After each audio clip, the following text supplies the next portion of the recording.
Hi, and good morning. According to the Apostle Paul, the Christian life is a battlefield. He writes this to the Ephesian church. For our struggle is not against flesh and blood, but against the rulers, against the authorities, against the powers of this dark world, and against the spiritual force of evil in the heavenly realms. Of course, some of my struggles can simply be laid at the door of my own negligence. But even at my best, I'm conscious of a war that rages within. And again, Paul illustrates this for us. For I have the desire to do what is good, but I cannot carry it out. For I do not do the good I want to do, but the evil I do not want to do. This I keep on doing.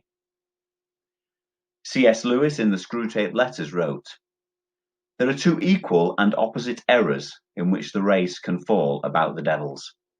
One is to disbelieve their existence. The other is to believe and feel an excessive and unhealthy interest in them." How are we to avoid falling into these errors? How are we to glorify God each day by having a sober assessment of the battle that we are in? It is perhaps here where a message from the wilderness can help us. The early chapters of Luke's Gospel reach their heights as Jesus announces his mission by quoting from the prophet Isaiah. "The Spirit of the Lord is upon me, because he has anointed me to proclaim good news to the poor. He has sent me to proclaim freedom for the prisoners and recovery of sight for the blind, to set the oppressed free, and to proclaim the year of the Lord's favor." It really is high octane stuff as Jesus launches the long anticipated rescue plan. But what is odd is that this whole thing is preceded by 40 days in the wilderness, in verses that are frequently referred to as the temptation or the testing of Jesus. Tom Wright notes that the essential nature of sin is a failure to take responsibility of being true image bearers of God. We are created in the image of God, and yet somehow we fall short of bearing that image. In his humanity, Jesus felt the same challenge, and yet won the battle. How can we learn from him, the ultimate image bearer of God? Let us look at the first temptation. If you are the Son of God, tell this stone to become bread. Jesus was fasting in order to draw near to his Father, and here the temptation was to under-prepare.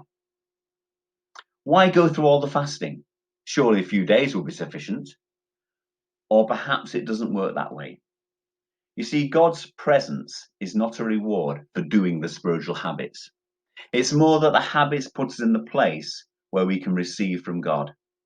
Jesus, in his humanity, needed that relationship with his Father, and the temptation here was to make do and to under-prepare. Let's look at the second temptation. I will give you all their authority and splendor, that is the kingdoms of the world. It has been given to me, and I can give it to anyone I want to. If you worship me, it will all be yours. We need to understand what Jesus' mission was. It was to utterly defeat the powers of evil. And here the temptation was to compromise.